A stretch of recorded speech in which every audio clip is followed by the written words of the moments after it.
Well, welcome to a new Harry's Garage video, and again you join us in the garage and we're back with the bikes again because if you watched the previous video I was just off to this trip in Spain, bit of a 4 or 5 day blast. I said it was a holiday, I wasn't going to report on it, but we got out there and it was absolutely spectacular. So I'm going to run you through what happened on that trip and also give you my sort of 5-6 golden rules. If you want to have one of these off-road adventures on these sort of bikes, my top tips so you make the most of your trips. Right, first of all, let's go and have a look where we went. We took the ferry, it was actually from Plymouth to Santander, top end of Spain here. And it's a just over 24-hour trip. You get on the ferry 6-7 o'clock at night and you get into Spain about a similar time, 5-6 o'clock. And it's a great journey because then you land right into the action. If you're on a bike, you don't want the slog, I find, especially on these sort of bikes. You want to be straight on it, and that's what happened if you take that ferry. We then had a sort of 4-day tour around Spain. You can see this dotted line here, and in all it was 800 miles all the way around this lap.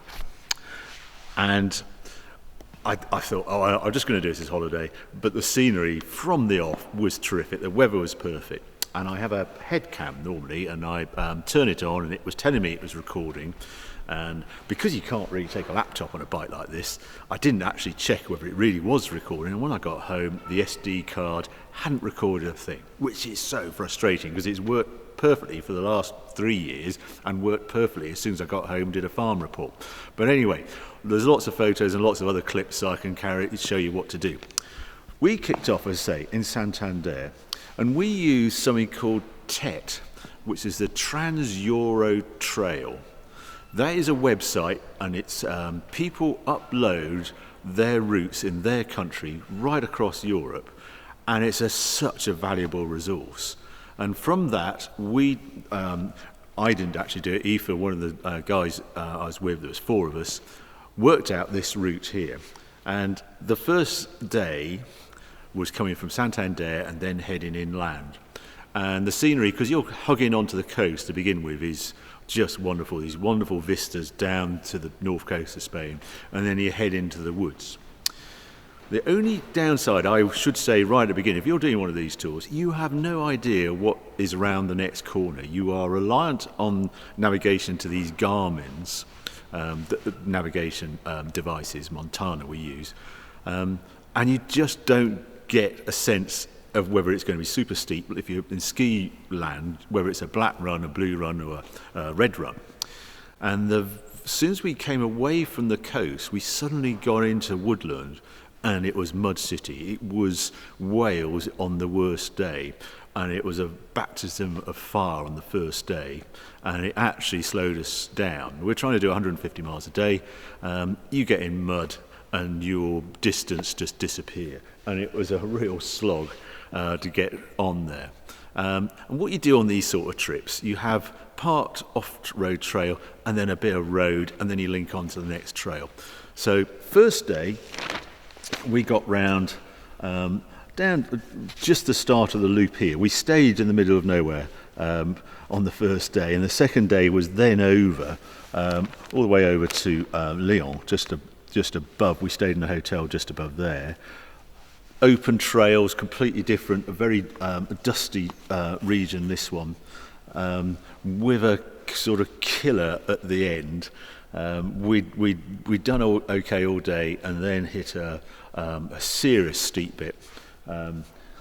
3 of us came off. The 4th guy, Ifa, didn't actually attempt. I came off this thing, got pinned underneath, put a dent in the tank. It was really annoying.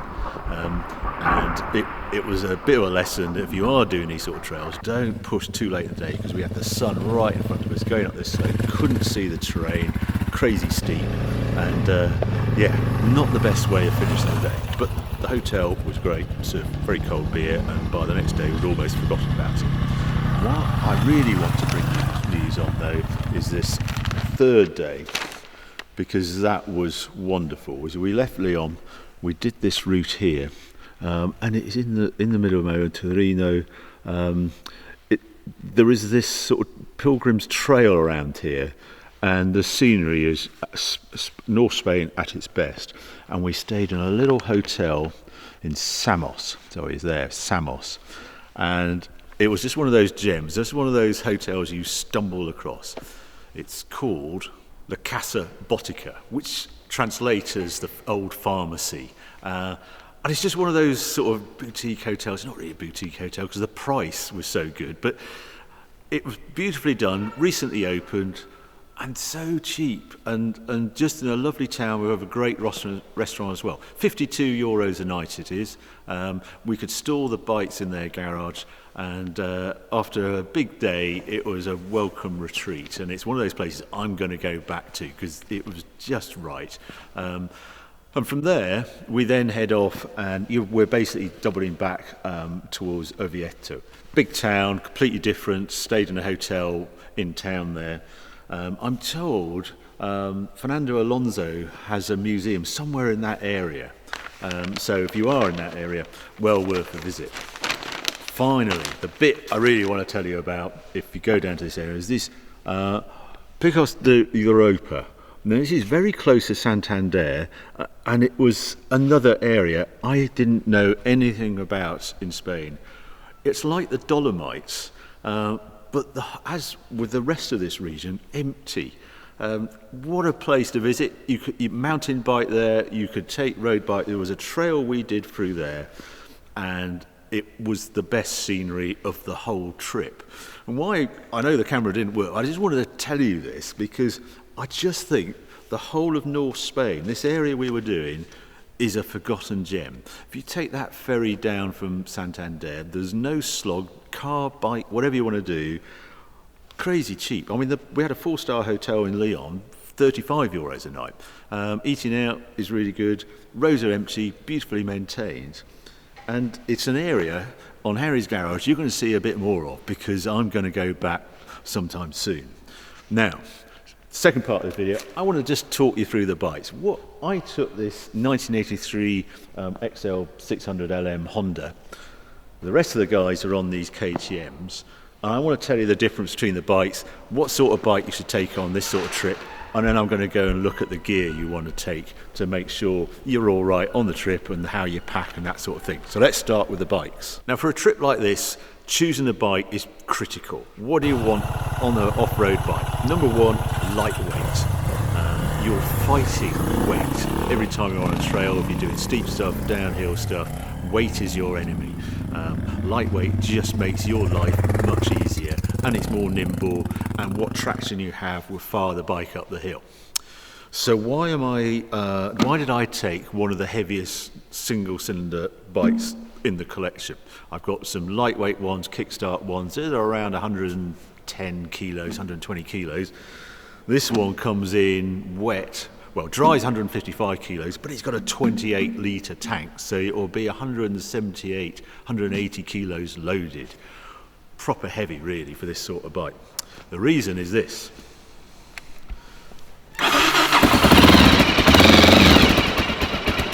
This is one of the few early bikes, 1983, with electric start. And if you're out on these tours, there is quite a lot of stopping and discussing route and staring at your Garmin, etc. And it's sort of etiquette when you stop so you can talk to each other to stop the engine. And the other thing is, if you're in sand or in really tricky off-road and you have an off or something, you'll be then trying to kick-start the bike, and if the bike's been upside down and it's got carburetors, it's not the easiest thing to kick-start, and you're probably on a one-in-one slope, etc. So it sounds a bit soft, but electric start is your friend if you're doing this trip for fun. If you're doing it for competition, then you'd strip all the weight out. That's why I took this bike. And I also want to do this event called Sand Raiders, which is a sort of recreation of the Dakar, early Dakar competition, done by a Spanish guy. Really fun. It's like a more extreme, it's a bit like the Mille Miglia tribute. It's that sort of event.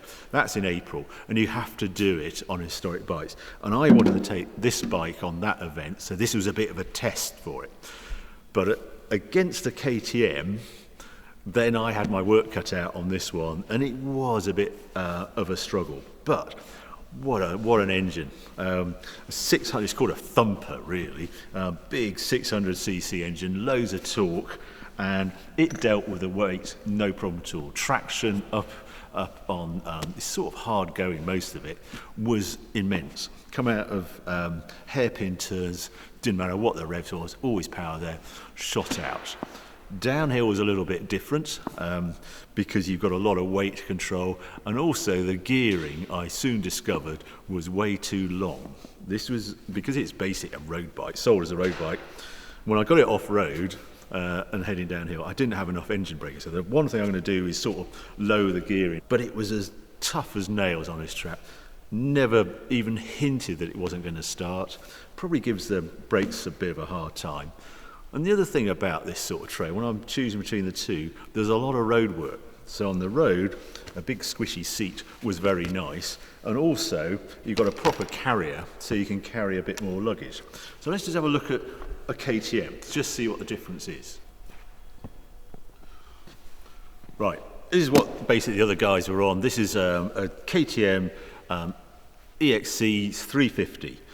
And there's a few mods on this as well.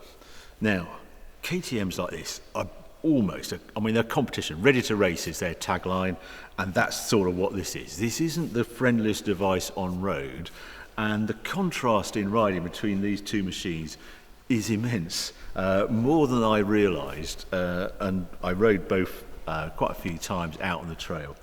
The thing about KTM is it's all about lightweight, fuel-injected engine, similar horsepower, but this is so much lighter.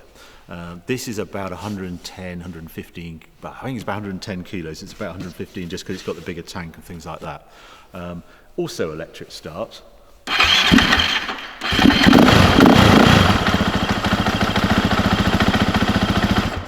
Amazingly light, but then again, it can't carry very much with the back, so you're a bit compromised on what you can carry on the bike. And although this looks like a seat, this is actually a torture device, and you sit on it at your peril. Basically, most of the time you're out standing on the pegs when you're off on trail, but if you're doing a lot of road work, you'll be cursing this seat very quickly. Plus size also, it's got much bigger foot pegs here, so your foot, sometimes in the arch of your foot that gets a bit, if it's helpful having the bigger pegs. It's water cooled, it's a fit and forget engine, and also, as I say, this is an extended tank, but it's plastic. So if you drop this bike, there's nothing to dent really. It doesn't break. It's just that's what it's made to be dropped. It's been thought out. While on something like that, the Honda, it's a bit more precious. Tanks gets dented. It's a bit more vulnerable. Indicators sort of getting knocked off and that sort of thing. One of these, tough as anything, go on forever. Quite a tuned engine actually, not a lot of oil capacity, so you need to keep the engine up together and oil changed, etc. But no mod cons whatsoever. There's a rubbish mirror. I actually just taken the mirrors off my Honda. But when you're riding in a convoy, you just want to see where you make your buddies with you because you're responsible for the person behind.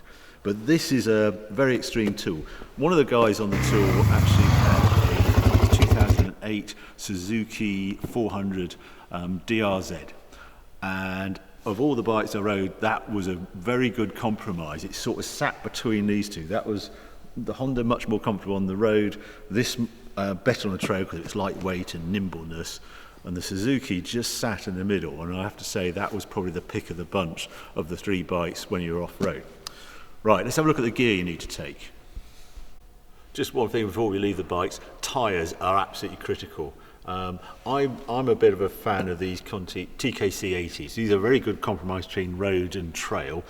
But before you go on any sort of event like this, change your tyres. You need brand new tyres at the start of the trail.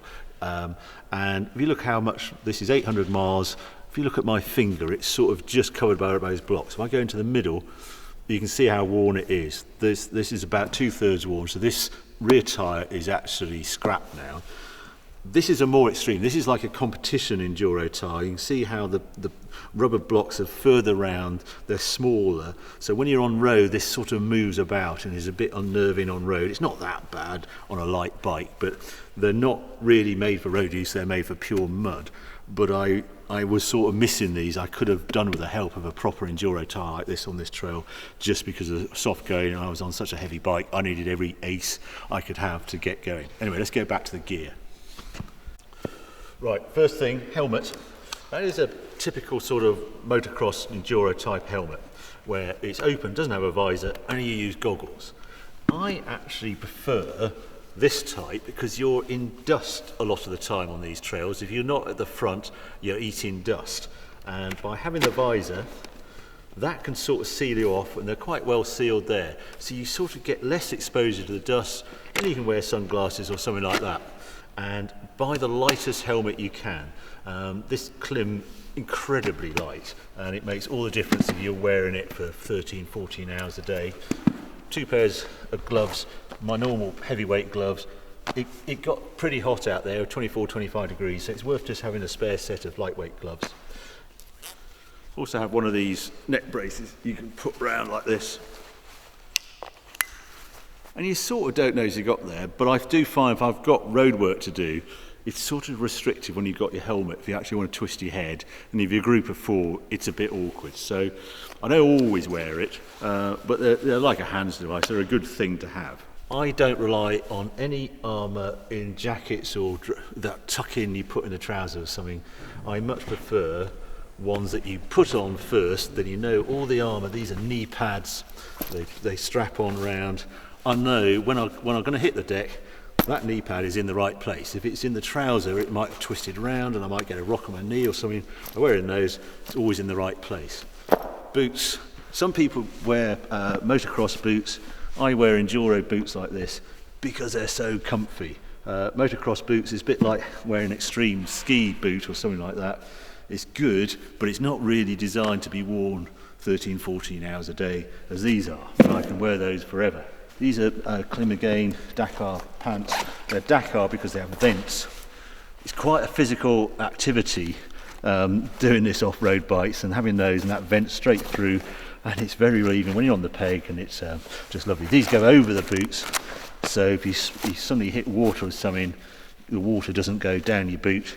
It's protected. They're sort of waterproof to there, but from then on they're not waterproof at all, and that's why you need some waterproof over trousers or a jacket. I took this jacket. This is a Dakar jacket, fully vented. I actually found it a bit heavy and a bit thick actually for this journey, especially if you're wearing a rucksack. And if I'm going out again, I wouldn't have a rucksack with this jacket, but the rucksack's quite nice because it's got a camel back, and you can keep your valuables in there, your passports and stuff like that. And then on the back, it's what I use for luggage, a waterproof bag. It's like a sack.